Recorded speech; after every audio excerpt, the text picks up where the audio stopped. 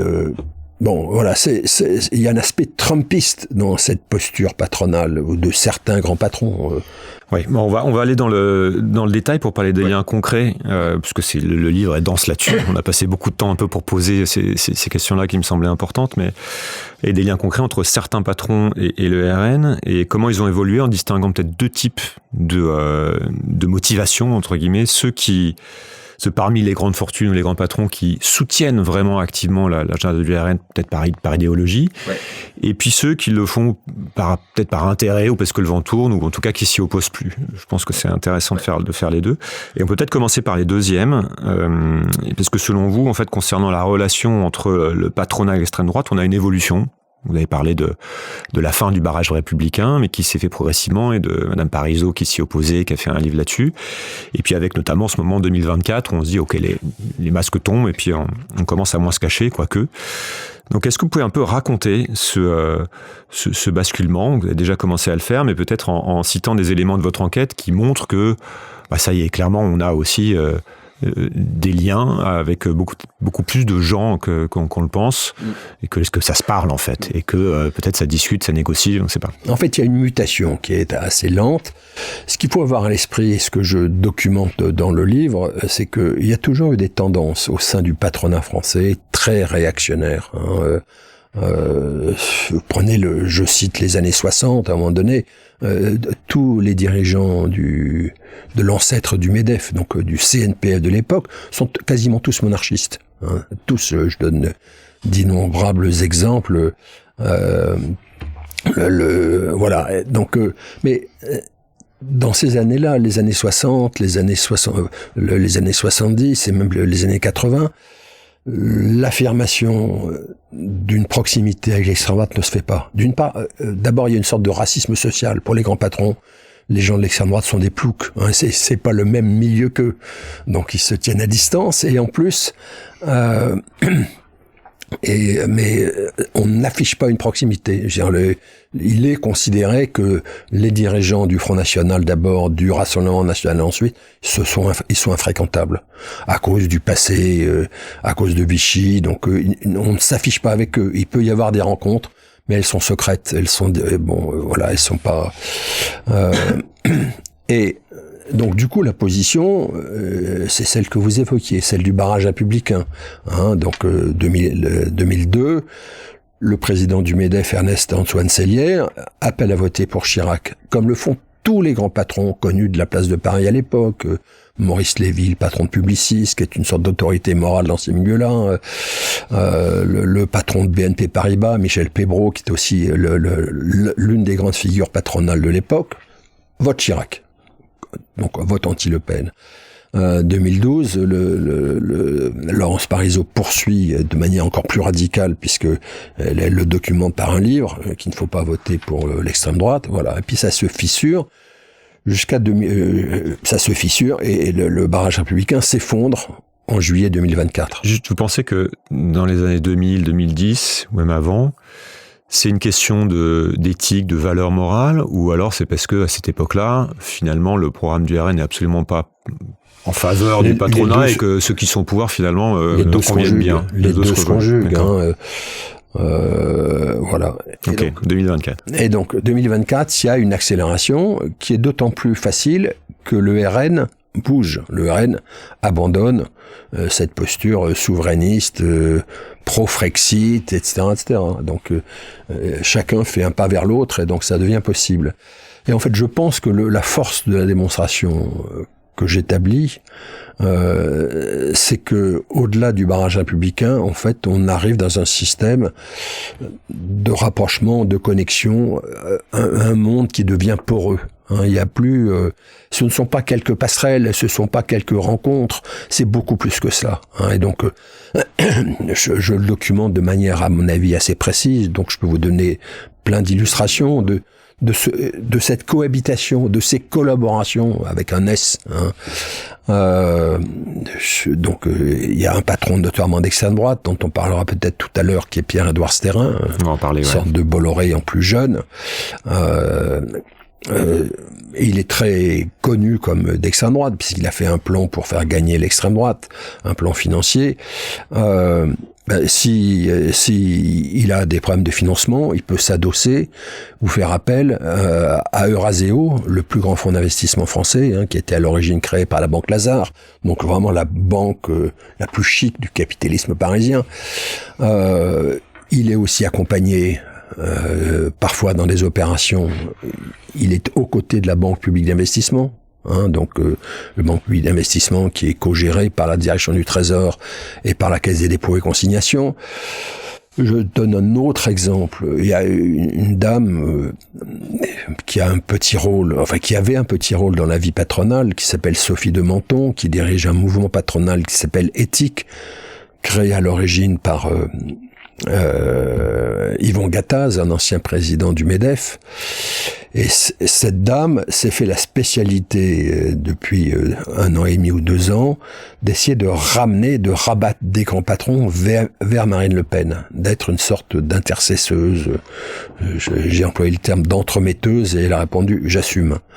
Voilà. Donc elle est connue comme d'extrême droite. Son bras droit, il est mort il y a 4 mois, 5 mois, c'était Loïc Le Floch-Préjean, le patron sulfureux d'Elf, qui était l'un des condamnés vedettes du procès du scandale Elf, et qui ensuite a viré à l'extrême droite. C'était le conseiller politique d'Éric Zemmour, donc, et c'était le bras droit de cette dame.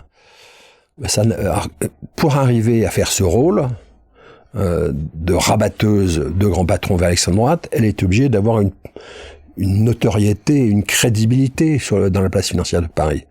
Et comment l'a-t-elle obtenue?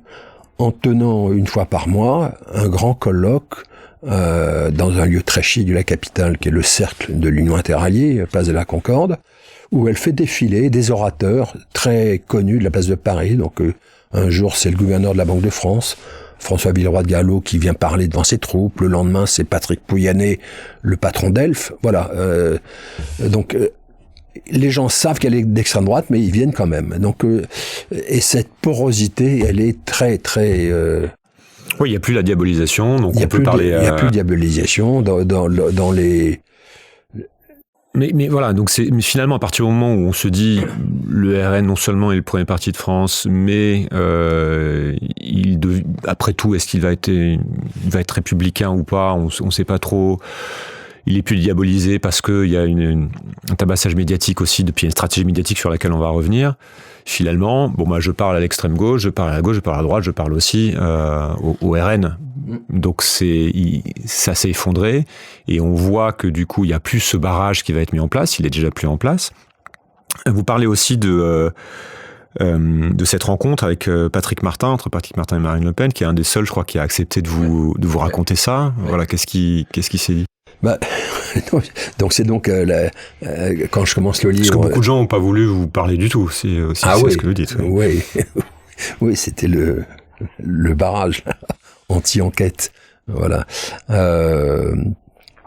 Donc président le président du MEDEF accepte donc de me rencontrer et je lui fais dire, parce que j'avais eu une intuition, qu'effectivement, alors qu'il a toujours, le 1er juillet, donc au soir du premier tour des législatives, il fait débattre ses troupes pour savoir la position qu'il faut prendre pour le second tour. Donc, et ce qu'il faut, il y a depuis plusieurs mois avant, l'un des responsables du MEDEF, qui est le président de la Fédération de la métallurgie, Éric Trappier, qui est par ailleurs le président de la holding de tête du groupe Dassault, donc maintenant c'est le patron du groupe Dassault, qui mène la bataille depuis plusieurs mois en disant il faut aller au contact du Rassemblement national. Il faut les connaître, bon. Et donc le débat officiel du soir du comité exécutif du MEDEF, c'est faut-il rencontrer les dirigeants du RN? Or, je révèle que Patrick Martin, lui, a déjà rencontré avant même, et il a déjà pour lui-même en secret répondu à la question, puisqu'il a été rencontré Marine Le Pen. Voilà. Et donc à l'époque, c'était le début de mon enquête. D'accord. Et ils se sont dit quoi? En fait, c'est aussi pour comprendre en une phrase le deal implicite, s'il y a un deal entre les dirigeants du RN et... Je ne sais pas, il n'a pas voulu me dire ce qu'ils se sont dit. Il a fait courir le bruit que la rencontre s'était mal passée. Je pense que c'était une posture habile de le dire. Voilà, mais on sait pas, ok. Je pense que le début des conversations qui commencent alors, puisqu'ensuite les contacts vont se multiplier, c'est un sentiment qui domine chez beaucoup de grands patrons. C'est avec la gauche, qui a un programme qui est assez arrêté. À l'époque, c'était donc le Nouveau Front Populaire, une gauche unie, assez peu de temps, mais c'est le cas à l'époque. Ils ont un programme, ils ne bougeront pas. Donc avec eux, on ne pourra rien faire. Tandis que le RN, qui est en train de muer, peut-être peut-on les accompagner et les pousser dans le bon sens. C'est en tout cas le sentiment qui domine. Quand vous parlez quand on parle du patronat, c'est aussi intéressant de définir un peu ce que ça englobe, parce qu'il y a les grands patrons milliardaires, les patrons du CAC 40 qui sont pas tous ultra riches, il y a les ETI, il y a les PME, il y a le MEDEF. Voilà, comment vous évaluez en fait la dynamique au sein de ces différents éléments? C'est vraiment une couche sociale qui est très hétérogène. Hein. C'est le cas aussi au moment du Front populaire. Hein. Je détaille bien, je rappelle dans le livre que les 200 familles sont emmenées par le régent de la Banque de France, François de Wendel, qui lui, après les grèves de mai-juin 36, les grèves même qui précèdent l'arrivée au pouvoir du Front populaire, il est pour pactiser avec le mouvement social et il est pour signer les accords de Matignon. Le petit patronat va le vivre comme une trahison, en disant il fallait pas accepter les congés payés, ceci, cela, ça va mettre les entreprises par terre. Donc il y a une guerre fratricide au sein du patronat. Là, on n'en est pas encore à ce stade-là, mais on voit bien que dans le patronat, il y a les ultra-riches, il y a les très grands patrons, donc essentiellement les patrons du CAC 40, ceux qui ont qui sont très internationalisés, dont qui ont par exemple des filiales aux États-Unis, qui ont très fortement profité des baisses d'impôts de Trump. Voilà. Et puis il y a un petit patronat qui reste dans une tradition un peu pas de jacquerie, mais une tradition parfois très colérique. Bon, voilà. Donc mais il y a entre ces différentes fractions du patronat, il y a le même trait d'union qu'à l'époque du Front populaire. C'est avec l'extrême droite, on peut peut-être s'arranger, s'accommoder. Peut-être faut-il, pour certains, se résigner à essayer de limiter la casse. Donc certains, c'est sans enthousiasme, d'autres, c'est par enthousiasme. Oui, puis avec cette peur de la crise économique, on parlait beaucoup de ça, de dette, etc. Bon, sur le plan économique. Alors, je voudrais qu'on parle de Vincent Bolloré, qui est un personnage évidemment central dans cette histoire, qui lui, pour le coup, n'est pas vraiment méconnu, pas vraiment caché. Il y a beaucoup d'enquêtes à son sujet, évidemment, vous en parlez. Et que vous m'expliquiez un petit peu ce que vous avez compris de sa stratégie, de son idéologie aussi qu'il a sous-tend, parce que si je comprends bien, c'est pas là purement par intérêt économique, il n'y a pas que ça. Et puis du rôle qu'il joue, notamment dans les médias, et puis même plus largement de ce qui se passe. On a parlé au niveau du traitement de l'information, du traitement de l'actualité, du traitement aussi de tous ces sujets-là dans les médias depuis des années, qui font aussi que ça contribue à une banalisation, finalement une normalisation de l'extrême droite. Je pense qu'on a beaucoup de journaux, je m'englobe aussi dans l'assaisonnement, ont peut-être manqué de vigilance. Il y a une sorte de...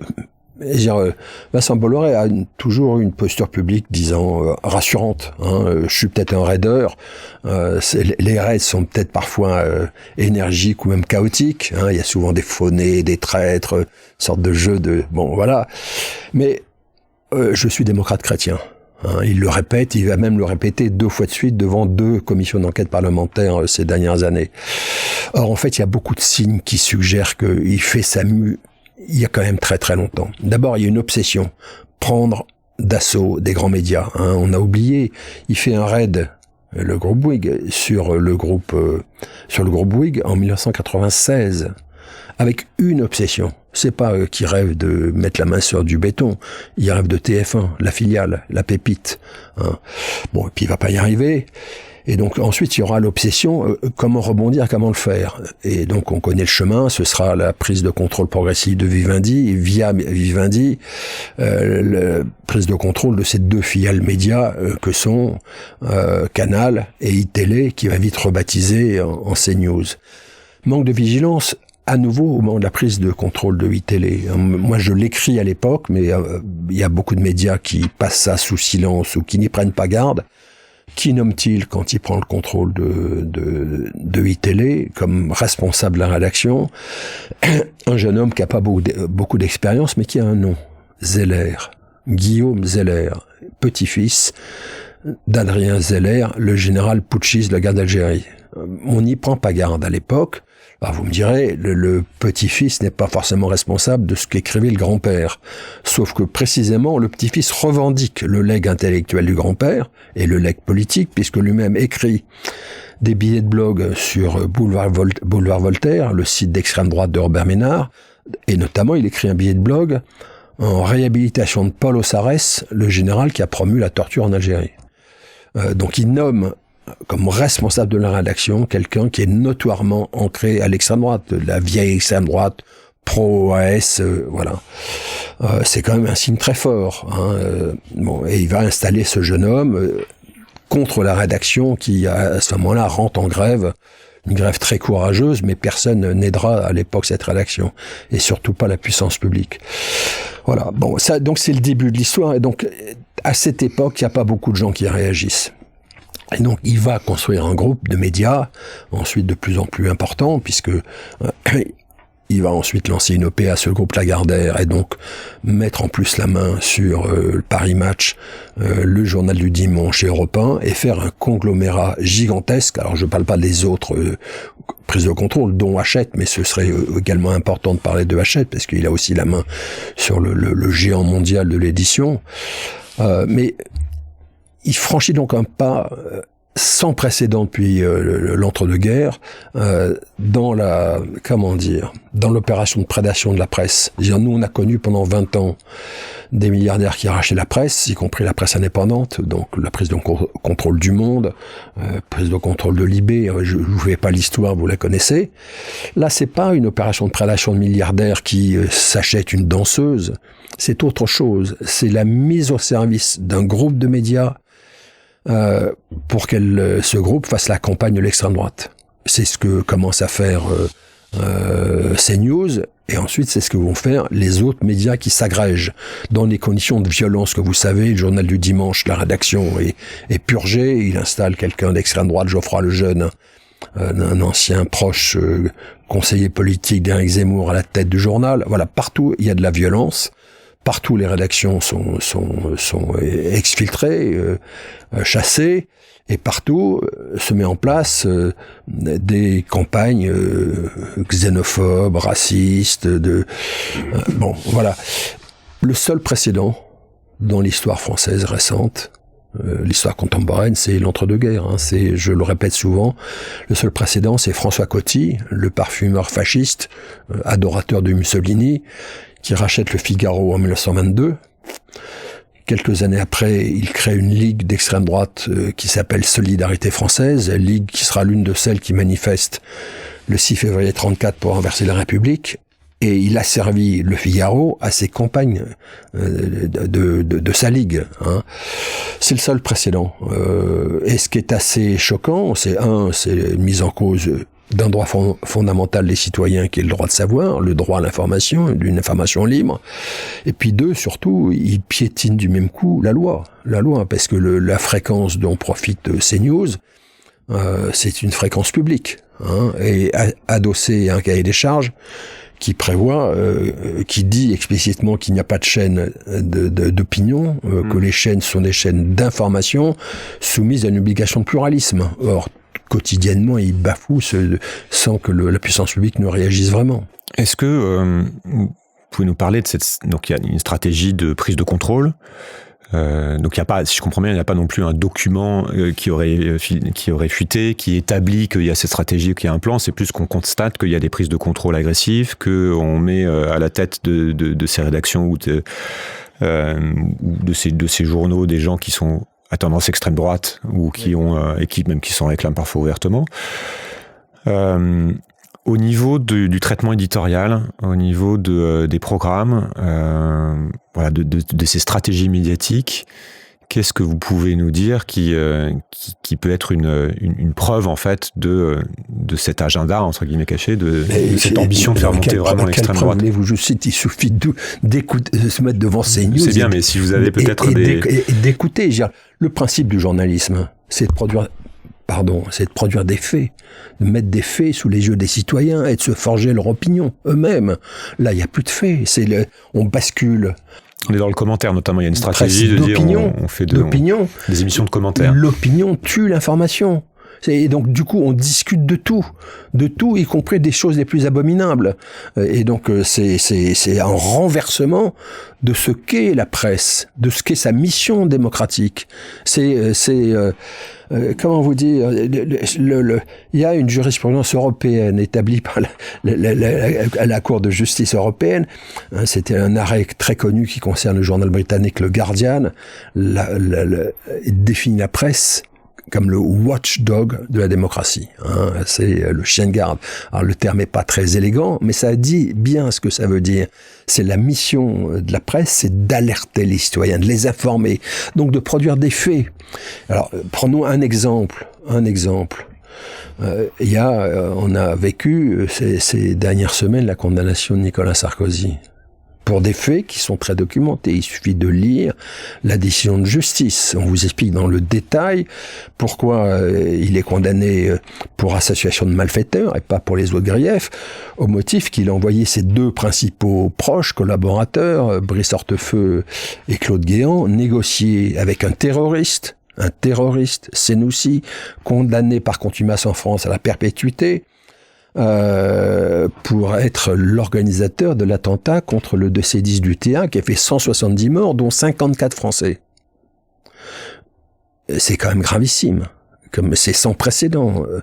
Or, là, regardez qu'a été le comportement de la presse Bolloré et derrière elle, d'une grande partie de la presse mainstream, les faits ont disparu. C'était quelle injustice est faite. Les faits n'ont pas été rappelés. Et donc, ont été mis en cause dans une campagne très orchestrée par CNews, les deux piliers fondamentaux de la démocratie, que sont la presse et que sont la justice. Et donc, c'est pour ça que je dis que c'est un danger démocratique et il suffit de les écouter quotidiennement pour voir l'aspect très dangereux, pernicieux, violent, acrimonieux. Et moi, ce qui me soucie, c'est que c'est pas seulement le groupe Bolloré. Il détient, il s'est arrogé un pouvoir formidable. C'est lui qui tient l'agenda du débat public. Et par contamination, il y a d'autres médias que l'on pouvait penser à l'abri de ces pressions-là, qui suivent le rythme. Regardez par exemple France Info. France Info, service public. Ils ont embauché 2 chroniqueurs de CNews et ils font des débats sur le grand remplacement. Regardez le présentateur de France Culture, Guillaume Erner, le présentateur du matin, qui fait un éditorial il y a quelques semaines intitulé « Je suis Charlie Kirk ». Je suis Charlie Kirk.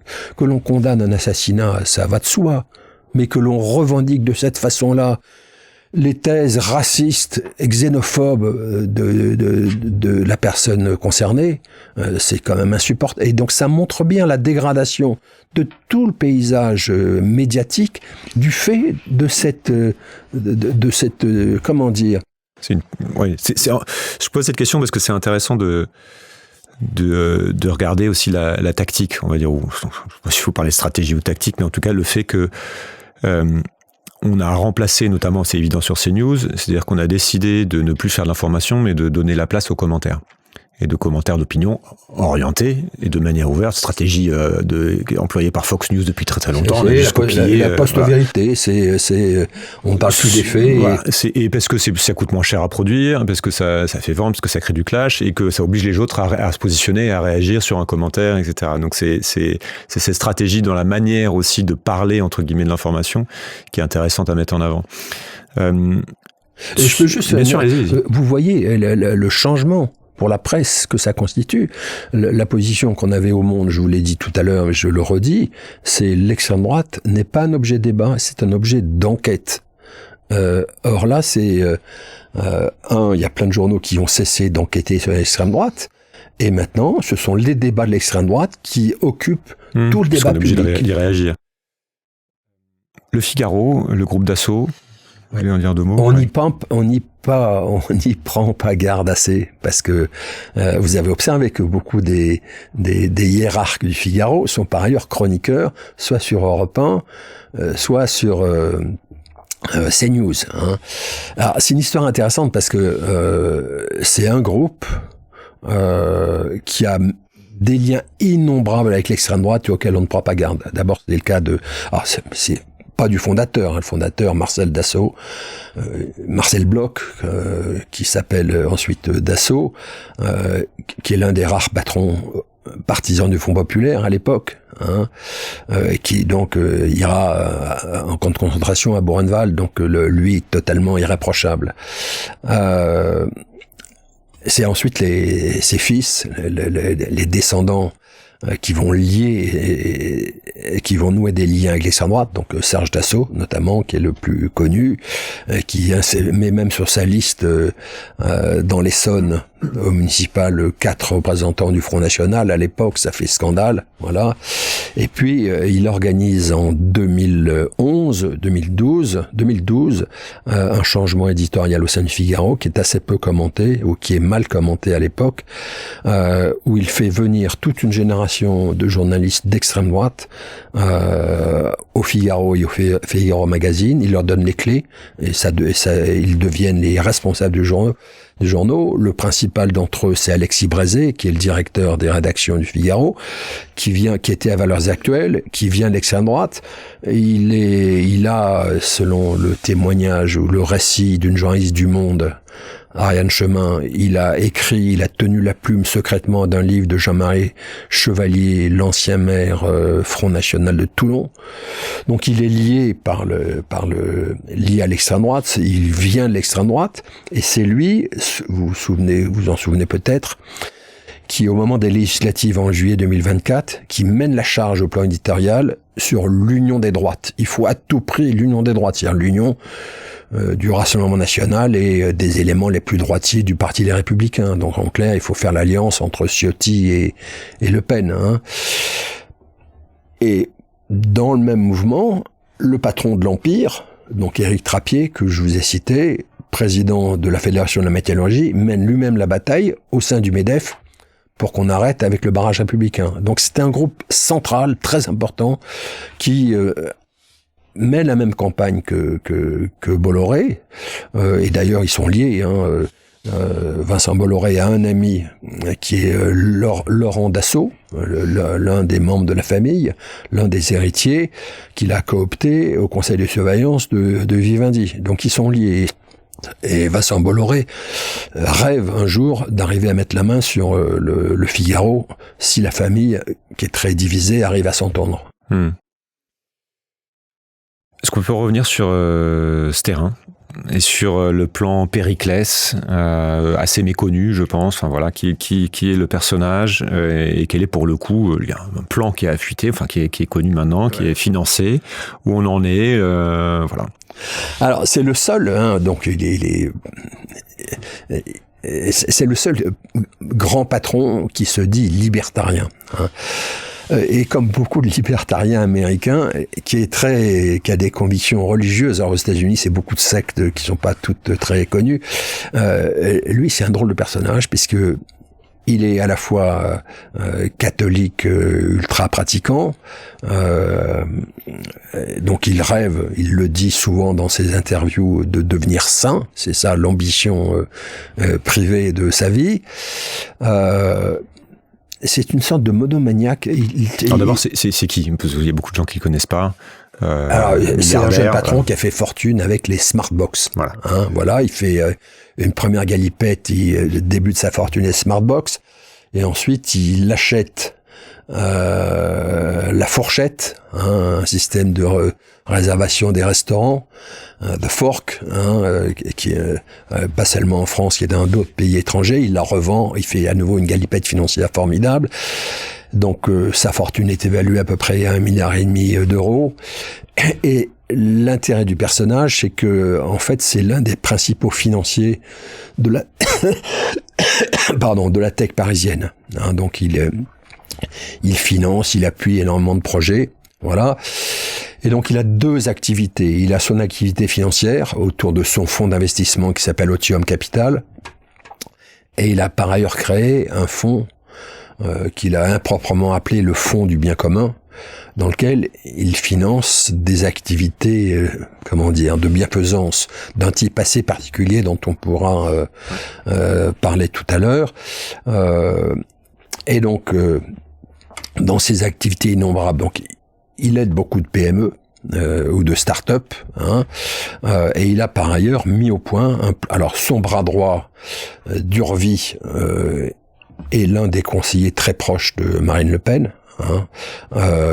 C'est dans le château de Durvy que Marine Le Pen a été révisé le débat de l'entre-deux tours de la dernière présidentielle. Donc ils sont très très proches. Donc très très croyant. Très croyant, voilà. Et donc Sterrin a mis au point un plan qui a été à l'époque révélé par le journal L'Humanité, le plan baptisé Périclès, disposant d'un financement de 150 millions d'euros amené par Sterrin pour aider l'extrême droite à prendre le pouvoir en alliant si possible avec des éléments de droite. Donc le plan sert à financer des centres de formation de futurs élus municipaux, des activités de débat, de colloques multiples. La loi interdit le financement direct des partis, donc ça ils ne peuvent pas faire. Mais donc voilà, c'est une force de frappe intellectuelle, médiatique, d'opinion, pour faire gagner l'extrême droite. Voilà, c'est ça le plan d'Urville. Et par ailleurs, son fonds de dotation mène des campagnes contre l'IVG, pour que les femmes restent au foyer. Enfin, des thématiques très droite, ultra réactionnaire. Voilà, donc là, on n'est pas sur un choix d'intérêt économique, on est vraiment sur un choix idéologique. Ah oui. Ce sont des motivations militants d'extrême droite. Mais c'est curieux parce que c'est un personnage qui en même temps, il a toujours des feuilles Excel avec lui et il note tout, il note y compris sa femme. Il note les gens, c'est ça. Il attribue une note aux gens. Pour l'anecdote. Bernard Arnault, on peut dire deux mots. C'est quand même la personne la plus riche de France et parfois du monde selon le cours de bourse. Comment il se positionne par rapport à tout ça. Vous avez évoqué le nom, mais alors il est doublement attaché à l'extrême droite. D'une part, c'est un proche de Vincent Bolloré, et vous avez observé que par exemple quand Vincent Bolloré prend le contrôle du journal du dimanche, ça fait un grand débat dans le pays puisqu'il le fait avec violence, il chasse la rédaction et donc beaucoup de gens s'émeuvent du procédé. Et donc il y a certains grands patrons qui faisaient jusque-là de la publicité, dont les groupes faisaient de la publicité dans le journal du dimanche, qui décident de se retirer au moins provisoirement pour pas que ça ternisse leur image. Arnault est le seul qui a donné instruction pour que le LVMH continue d'apporter toutes ses publicités au journal du dimanche. Et si vous lisez le magazine qui est lié, qui s'appelle le JD News, qui a été créé, ce ne sont que des publicités des marques de luxe de LVMH. Alors, c'est le premier lien, et l'amitié se manifeste aussi d'une autre façon. Par exemple, Bolloré savait que Arnault aurait aimé mettre la main sur le Paris Match. Vincent Bolloré lui a vendu. Certes, 5 fois son prix, au moins, mais donc pas loin de 130 millions d'euros. Mais comme Arnault, c'est pas un souci, il a payé sans barguigner. Et l'autre lien de Bernard Arnault, c'est l'extrême droite américaine. Donc Bernard Arnault est très proche de Trump. Ils sont connus. Bernard Arnault fuit la France en 80-81 parce qu'il pense que ça va être l'arrivée des chars soviétiques. Bon, je caricature à peine. Et donc, il va faire de la promotion immobilière à New York, et donc il fait la connaissance de Trump, auquel il se lie. Mais c'est pas seulement Trump, c'est aussi, il est très proche d'Elon Musk. Je donne des anecdotes dans le livre sur la proximité entre Arnault et Trump. Et donc voilà, et on le voit bien dans le propos public. Quand il revient de l'intronisation de Trump, il dit tiens, vent de liberté souffle dans ce pays. Et ensuite, plus tard, quand il y aura l'annonce la hausse des tarifs douaniers par Trump, il continuera à professer la même sympathie, afficher la même sympathie pour le régime de Trump. Voilà, donc c'est il a même dans un entretien une formule assez révélatrice. Il dira mais quand est-ce qu'en France on suivra cet exemple? Quand est-ce qu'on commencera à slasher l'administration? Une sorte d'américaine. La Millet, à la tronçonneuse, quoi. Voilà, c'était l'allusion à la tronçonneuse. Donc là, plus côté, entre guillemets, libertarien, même si on pourrait dire qu'il y aurait quand même un paquet de réformes à faire en France aussi, puisqu'on voit bien que ça fonctionne pas actuellement. C'est aussi ça, je pense, qui est difficile à comprendre dans ce genre de discussion qu'on est en train d'avoir. C'est-à-dire que je pense que l'idée, c'est pas de dire que tout va bien, qu'il n'y a pas de réforme à faire, qu'il n'y a pas des blocages à résoudre, qu'il n'y a pas peut-être justement des choses à simplifier, etc., et qu'il n'y a pas des vrais problèmes autour de la dette. On parle notamment du fait, et c'est pour ça que je voulais évoquer ça au début, que selon vous, il y a un danger avec l'accession au pouvoir du RN qui est de nature différente, et que du fait du côté non républicain. Et ce qui est intéressant de voir aussi peut-être, c'est de se projeter dans le cas d'une accession au pouvoir du RN. Qu'est-ce qui se passerait, notamment qui pourrait mettre en évidence ces accords avec le patronat. En fait, qu'est-ce qui est attendu par les patrons Si le RN prenait le pouvoir, on peut imaginer donc moins d'impôts peut-être pour les entreprises. Voilà. Est-ce qu'il y a des exemples que vous avez en tête qui ont fuité ou que vous voyez venir ou voilà, de manière concrète? Là vraiment j'ai du mal à répondre parce que l'histoire n'est pas écrite.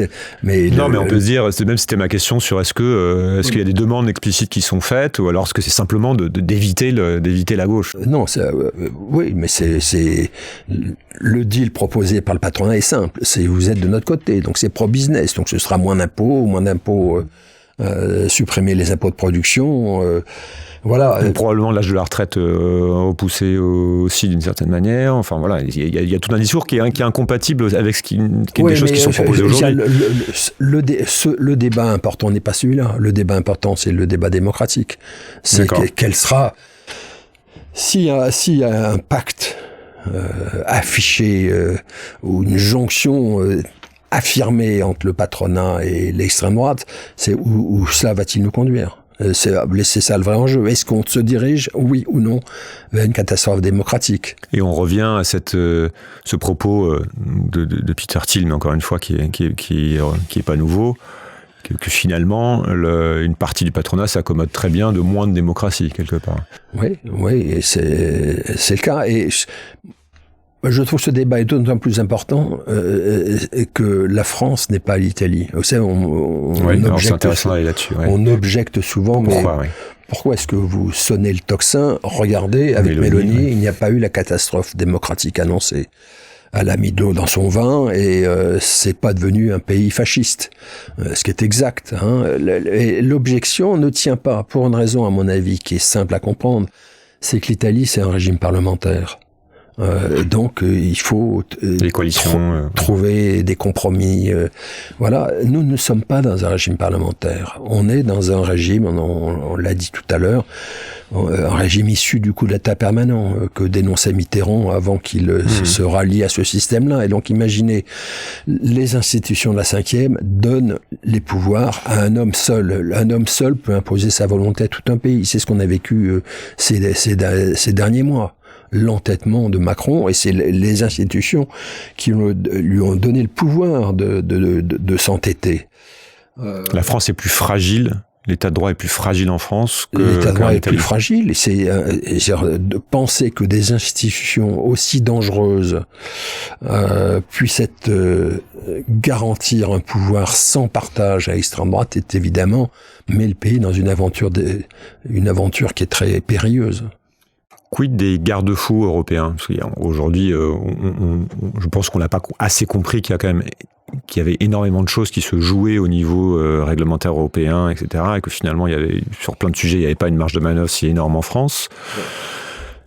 C'est un sujet d'ailleurs dont vous ne parlez pas énormément dans le livre. Ouais. Mais est-ce que l'Union européenne ne garantit pas une forme de protection de l'état de droit et finalement limite le risque ou en tout cas la capacité d'action? Mais vous voyez bien la situation actuelle de l'extrême droite en Europe. C'est la quantité de pays dans lesquels soit l'extrême droite est au pouvoir, soit qu'elle participe à des coalitions, soit qu'elle ne participe pas mais qu'elle soutient.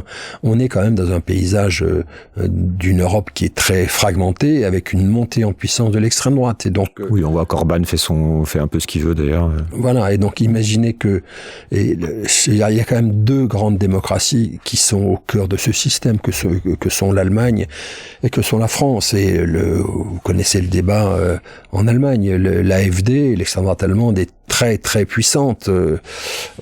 Et le patronat là-bas n'a pas cédé comme l'a fait le patronat français. Et donc, on peut craindre que le barrage que l'Union européenne a constitué ne tienne pas durablement. Alors, qu'est-ce qu'on peut faire sans naïveté, on va dire, voilà. Est-ce que il y a des garde-fous institutionnels simples et sur lesquels qu'il faudrait renforcer? Vous parlez d'union de la gauche aussi. On vous questionne, est-ce que ça pourrait vraiment peser? Ou au contraire, est-ce que ça pourrait, le fait que la gauche s'unisse ne ferait qu'accélérer le processus? Voilà. Comment vous voyez les choses? Je pense qu'il y a une urgence à défendre la démocratie. Je pense que toutes les forces attachées à la démocratie devraient se coaliser pour empêcher ces catastrophes-là. déjà peut-être comprendre à nouveau le danger potentiel tel que vous décrivez, sur lesquels beaucoup de gens ne sont pas d'accord aujourd'hui. Ouais. Alors, moi, dans mon livre, c'est vrai que je pointe un ouvrage qui m'a beaucoup intéressé, qui est l'ouvrage de l'historien Johan Chapoutot, qui s'appelle Les Irresponsables, sorti chez Gallimard.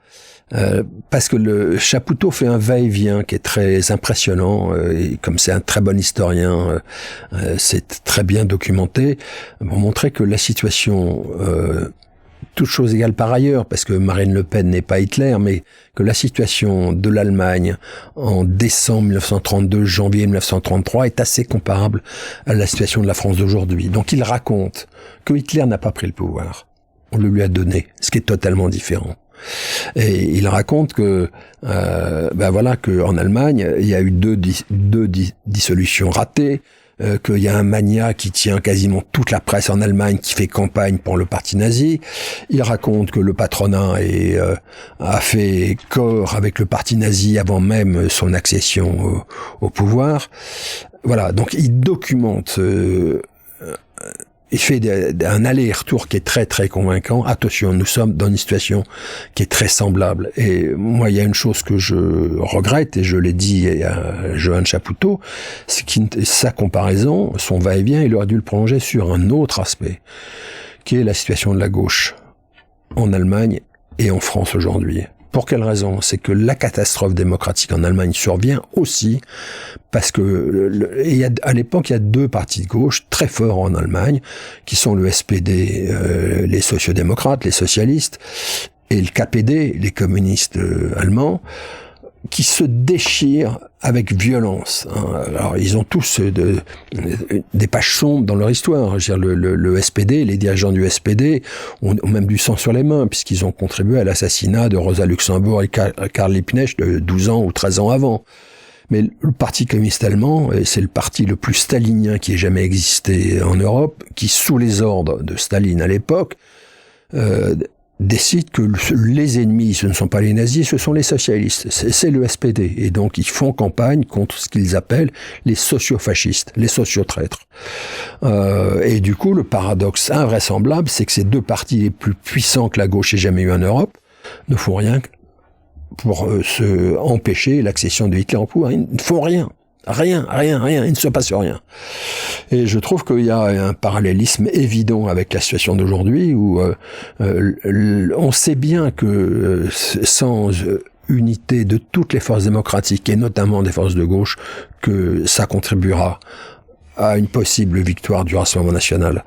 Et donc j'observe avec consternation le fait que il y a de temps en temps des alliances, style Nouveau Front Populaire, mais ça durait combien de semaines? 5-6 semaines, et ça a volé en éclats à nouveau. Ouais, alors, déjà, il me semble que dans le bouquin Chapoutot, il en parle quand même, de la désunion des gauches, mais mais il place ça comme, il hiérarchise aussi les critères. Donc, pour lui, il me semble non, il évoque le SPD, le KPD, il ne parle pas de la campagne de division de... Non, mais je veux dire, c'est multifactoriel, entre guillemets. Donc, pour moi, c'est pas quelque chose qu'il a mis complètement de côté, mais surtout, pour moi, il y a une raison fondamentale au fait que cette union de la gauche ne se fasse pas. C'est-à-dire que, d'un côté, il y a un parti communiste qui est fondamentalement anticapitaliste, et de l'autre, il y a un parti socialiste. C'est encore un peu le cas aujourd'hui, même si le LFI n'est pas fondamentalement anticapitaliste. En tout cas, c'est pas comme ça qu'il se positionne. Et de l'autre côté, on a des socialistes qui, évidemment, ne s'entendent pas avec ça parce que ça se fond dans le capitalisme. Donc, il y a quelque chose de totalement irréconciliable en termes d'idéologie. Il n'y a pas... Non, j'entends bien. C'est un argument qu'on entend dans le débat public, mais je trouve que au regard du danger qui vient, l'argument ne vaut pas. Est-ce qu'au moins, il y a une conviction commune qui est la défense de la démocratie? Est-ce qu'au moins, c'est pas la garantie qui doit souder tout le pays? Ensuite, que dans ce cadre-là, le cadre commun pour défendre la démocratie, qu'il y ait des débats fraternels. Moi, je le dis aussi... dans les débats que j'ai autour du livre, aux responsables de la France insoumise, moi j'ai des désaccords très profonds avec le Parti socialiste, avec ce qu'il fait aujourd'hui, mais ce ne sont pas mes ennemis. Nous devons avoir en commun la défense de la démocratie, et qu'ensuite que chacun défende ses positions. Qu'est-ce qu'on... J'entends. Je parlais plutôt des années 30, où même on pouvait se demander d'ailleurs si le Parti communiste à l'époque était démocratique, vu le côté entre guillemets stalinien. Je suis pas du tout spécialiste du sujet, mais tel que vous le décrivez, voilà. Aujourd'hui, il y a aussi, je comprends l'idée, la théorie qui consiste à dire que, évidemment, si on continue à maintenir, entre guillemets, ce front républicain tel qu'il a été fait, où tous contre le RN, ça fonctionne, et on voit que ça a en partie fonctionné aux dernières élections. Et absolument. Sauf que, on voit aussi que ça fait, c'est Chirac qui disait ça fait pchit très, très rapidement. Et que, finalement, il y a un passif qui rend la chose peu crédible, je pense, pour la plupart des gens, qui est ok, vous allez faire front, vous allez vous mettre d'accord, sauf que derrière, vous allez être incapable de gouverner ensemble parce que fondamentalement, vous n'êtes pas d'accord sur ce qu'il faudrait faire. Et que donc, on va se retrouver à nouveau dans des situations de blocage, de conflit, etc. Donc, comment vous résolvez, en fait, cet état de fait? Il y a des moments où la gauche contemporaine, actuelle, est parvenue à faire un programme. Il y a eu le programme du Nouveau Front Populaire. Ils l'ont fait en quelques jours. Hein. Donc la preuve, c'est qu'ils peuvent... Et puis ça s'écroule au bout de quelques mois. Parce qu'en fait, il y a des divisions profondes idéologiques. Oui. Voilà. Moi, je pense qu'il y a un corps de doctrine commun, qui est le réformisme. Hein. C'est utiliser l'impôt pour... voilà. Donc, je pense que il faut bien mesurer que si les partis au sommet se divisent, en revanche, dans le pays, il y a un attachement démocratique. On le sent. On appelle une manifestation contre l'extrême droite. Il y a des gens dans les rues. Il y a un bouillonnement, notamment dans la jeunesse. Il y a plein de collectifs Stop Bolloré. Il y a... donc, à mon avis, il y a une attente dans le pays. Vous savez, moi, ça me fait penser, si on fait des comparaisons historiques à une autre situation, j'ai évoqué tout à l'heure le 6 février 34. 6 février 34, c'est les ligues manifestent pour essayer de renverser la République, place de la Concorde. Puis il y a un sursaut. 6 jours après, il y a la manifestation du 12 février. Et c'est une époque où la gauche est très divisée, donc il y a les services d'ordre. D'un côté, le cortège de la SFIO, le PS de l'époque, de l'autre côté, le Parti communiste, et la foule submerge tout, les services d'ordre éclatent et la foule se mêle. Et c'est cette submersion imposée dans la rue contre les appareils politiques, contre les dirigeants des partis, qui va conduire le pays dans une autre histoire, qui sera celle du Front populaire, qui va forcer à l'union. Donc je pense que les partis peuvent... On n'est plus du tout dans le même contexte, notamment au niveau des forces de l'ordre, on va dire, qui sont totalement acquises aujourd'hui, en grande majorité au RN déjà. Oui, mais ça, je parlais pas des forces de l'ordre, je parlais de la... Oui, mais ça rend compliqué le scénario où la foule se mélange au... Je ne sais pas, parce que l'histoire ne se répète pas. Mais je pense qu'il y a un attachement démocratique dans le pays et que l'on sent beaucoup de symptômes. Et c'est la seule garantie, au final, pour qu'on n'arrive pas vers une catastrophe démocratique. Je fais l'avocat du diable. Est-ce que vous ne pensez pas qu'il y a, vu la situation, l'inquiétude, on va dire, ce n'est pas une situation factuelle, mais l'inquiétude autour de l'économie, l'inquiétude autour des problématiques sécuritaires, ou du fait aussi de la médiatisation, du tabassage médiatique depuis des années, on n'est pas arrivé à ce point où finalement, il y a la tentation du renoncement démocratique en échange de plus d'ordre, en échange d'une situation économique clarifiée, entre guillemets, dans une partie de la population française. Et je prolonge ma question. Qu'est-ce que vous auriez envie de dire à des électeurs RN potentiellement qui écoutent ou à ceux qui sont tentés par le vote RN parce qu'il y a cette fatigue et cet argument de eux on les a pas essayés. Est-ce qu'il y a quelque chose sur lequel vous avez envie d'insister? Oui, les deux éléments coulent de source. C'est c'est un parti qui donc a tombé le masque récemment, qui est un parti pour les puissances d'argent, favorable aux puissances d'argent, qui va se coaliser avec elles. Donc je pense que les familles modestes, les gens modestes n'ont pas grand-chose à attendre de ce parti-là. Et deuxièmement, il faut avoir à l'esprit l'histoire, le cheminement, les convictions de ces gens-là, très hostiles à la démocratie. Et nous avons tous en partage cette démocratie-là. Donc il y a l'argument démocratique et l'argument social. Ce sont les deux arguments majeurs sur lesquels on peut convaincre des gens de attention, danger. Oui, ce qui implique de creuser aussi un peu plus que ce que généralement on prend le temps de faire, au-delà des discours de surface. Oui, mais enfin, prenez les grandes confédérations syndicales en France, la CGT évidemment, mais tout autant la CFDT, documente de manière très précise ce que sont ces forces politiques d'extrême droite, leur programme, le caractère très anti-ouvrier ou anti-populaire du dispositif auquel ils songent. Donc, je pense qu'il y a beaucoup de gens qui essaient de faire cette pédagogie démocratique qui est utile, notamment à destination des jeunes. Hein. Je pense qu'il y a beaucoup de forces disponibles pour organiser un barrage. Et message aux patrons, aux valises, hein, mais qui sont pareil, tentés par le RN, ou qui s'en inquiètent pas en tout cas. Moi j'ai une interpellation qui est, je l'ai suggéré tout à l'heure, c'est regarder la position de leurs homologues allemands. Hein.